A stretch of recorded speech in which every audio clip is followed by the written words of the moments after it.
The PUMA FAST-R Nitro Elite 3, race tested, 3 races under my belts, and today I'm going to be giving you guys a performance update.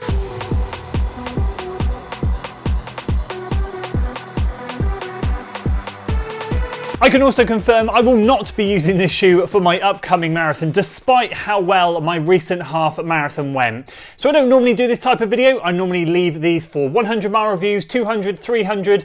But the thing is, this is probably the most requested update shoe I have had this year. Get so many comments about how it's doing, why I'm not using it for a marathon, how it's fared in its recent races. And as this shoe is still quite hard to buy because they're still doing limited drops, I think people are still curious to know how it's holding up over the longer term. So with 3 races under its belt, today I'm going to give you a quick overview on how I feel it performed, if I think it's still the best racing shoe I've tested this year, why I'm not going to be using it for a marathon, and really just a general pros and cons of the shoe. So let's get straight into these races first. So I've done 3 races in the shoe, a 5k, a 10k and a half marathon. The latter 2 have been absolutely incredible. The first one not so much, but I knew the shoe was special straight away. So a quick background on that first race, I basically completed a 5k training block. I had a down week.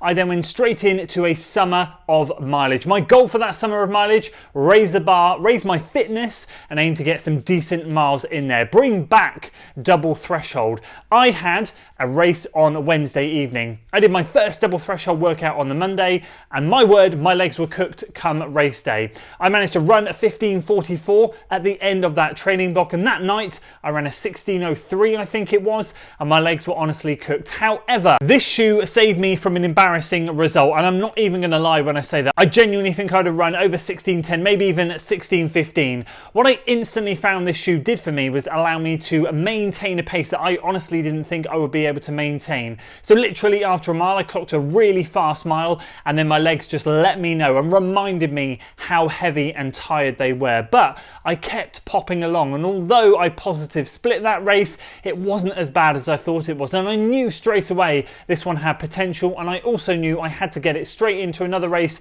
as soon as possible. So a month later, after that summer of mileage was well underway, at the beginning of July, I lined up at the Frampton 10k. This again is a local race that I like to do, relatively flat and fast bar one big hill on nice country lanes. Always tends to throw me with that hill. You can never run quite as fast as you want to. The thing with this race is 2 years prior, I ran 33, I think it was like 38, and then last year I blew up because I went with the lead pack and I ran 33:45, so I'd regressed in my performances.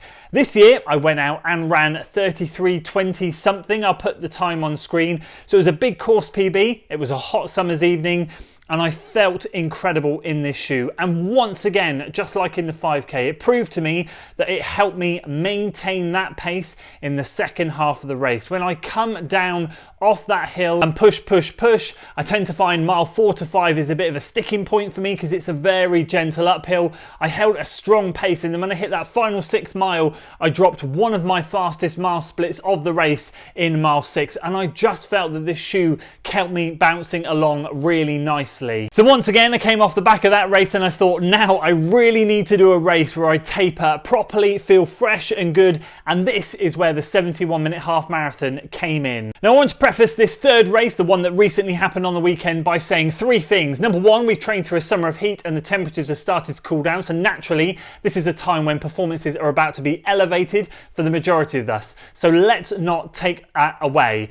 Over the last 2 years, number 2, over the last 2 years, I've struggled with half marathons in the final section. Something I've been working on really hard over the last 6 months is fueling, and I've even been practicing fueling at half marathon effort. So this half marathon, I took a caffeine gel around about 5k so that it hopefully kicked in the second half of the race and held me strong, and it did exactly that. So that's that. The third thing, the shoes. Now what I want to say is the course conditions were pretty decent. We had a bit of a tailwind going out, a bit of a headwind coming back, but I was able to clip off some miles that were absolutely incredible in this shoe, and once again it felt amazing. But this was the race that reminded me that I could not hold this for a marathon. So what I have said in previous videos, and I can now stand by it with cemented proof, is that if you don't have really good form, which I don't have good form, I'm very much a solid midfoot striker, and then when I'm tired I very much sit back into the heels. I've always said I don't really recommend this shoe for a heel striker. What you'll notice is the carbon plate scoops down, and it really is a rigid plate, and it extends beyond the end of the shoe so that when you are toeing off you get that snap, and it really is rigid. When you're landing back here, I don't necessarily find that you get the most from the carbon plate, and although I still held a really strong effort and pace towards the end of that half marathon and crossed the line in 71:53, which is a 2-minute PB, my legs were absolutely trashed. I noticed around mile 7 or 8 as we came round into the headwind that, as always with me, I start to buckle a little bit in the middle, which is why I'm saying I don't have perfect form. I'm the first one to admit that. By mile 10, 11, my legs were starting to ache a little bit. What I've always found in this shoe is my calves do get a little bit tight in it, and again I find that's just because I'm sitting back in the shoe a bit, and that's when I start to get a bit tired and fatigued, so my calves tighten up. And I've known that a half marathon might be a stretch, but I did get to the end. I did set that PB, but honestly at the end my legs were so tight. Now I've come off the back of that this week in probably the worst shape that I've ever come off of any race, even a marathon. My hamstrings, my glutes and my calves are so damn tight. Now that could be down to a couple of things. Number one, I run my fastest race that I've ever run. Number two, I've not touched the paces that I hit in the half marathon in training, so mechanically my body was working a lot harder and doing things that it's not really used to, so that is obviously going to play a factor. But I stand by the fact that I think my form is not perfect for this shoe. So although it is absolutely ideal for me for a 5 and 10k, half marathon is a stretch. We did it and I would do it again.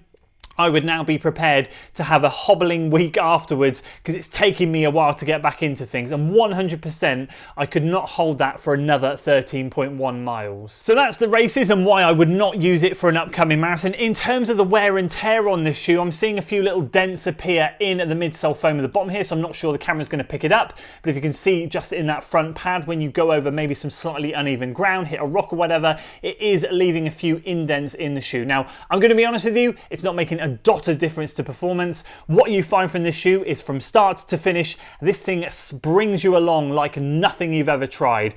I will say hands down, it is still the best super shoe, so I'm answering that question now, that I have tried this year. This is honestly one of the best investments that I have ever made, because to be clear, I paid £240 for this shoe. I have evidence here in the back here that you can see things are chewing up a little bit. This is where I was talking about when I get sloppy in the second half of the race, so the evidence is there that I'm falling back onto my heels, which again makes me realise that I am not utilising this shoe in the second half of that race in particular to the best of its ability, and I clearly need to do a bit more hip and core and glute work to get a little bit stronger. Now, I think if I remember rightly, I've got just over 38 miles in the shoe with those 3 races and a couple of training runs, and yeah, it's honestly holding up really, really well. This is not a long-term update, so don't get me wrong, I'm not telling you that this is going to last forever, but as of right now, I'm very happy with my investment in this shoe. So let's get into the overall pros and cons. Well, I think the pro is, as I've just said, this is by far the best shoe I've ever tested. If you have really good form, you will get the most out of this shoe. You will be able to run a marathon in it. If you have a bit, I'm going to call it wonky biomechanics, because I have wonky biomechanics. My right ankle kicks out, I hunch over because I've got a bit of kyphosis, and when I get tired, my hips sag. Despite all the core and glute work that I do and I'm getting better, I still find that towards the end of a race, that can happen to me. So I've got to be honest with myself and say I probably, in the second half of that half marathon in particular, did not get the most out of this shoe. However, for a 5 and a 10k, this is an absolutely incredible piece of kit. The cons, well, it's obvious. There's only one con with this shoe. The upper fit is incredible. I've not even put the bitey laces, as I would call them, the ridge laces that really hold it. I'm using the soft laces. I've had no issues with this thing coming undone. The only thing that I can say will be an issue for you guys out there is if you don't make the most of the shoe like I do. If your mechanics aren't quite right, you will not get the most out of this shoe. If you're a midfoot striker to a forefoot striker, I strongly feel like it's going to work for you.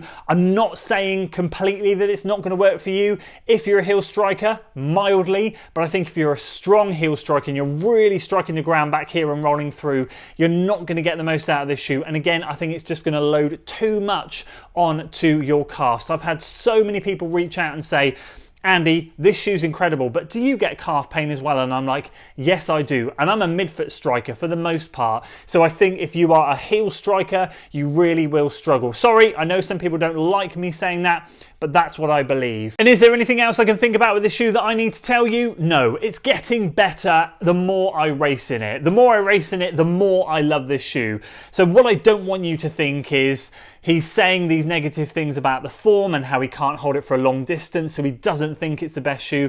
I'm just basically saying this for me is a 5 in a 10k shoe. And to be honest with you, I would lace it up again for a half marathon. I would probably just make sure I don't have a heavy training week the week after, maybe make it a peak race, and I would use it. I got through it okay. What I would say is around mile 10 or 11 and 12, I really started to feel it in the legs. I've suffered a bit for it this week. I could not hold it for a full marathon.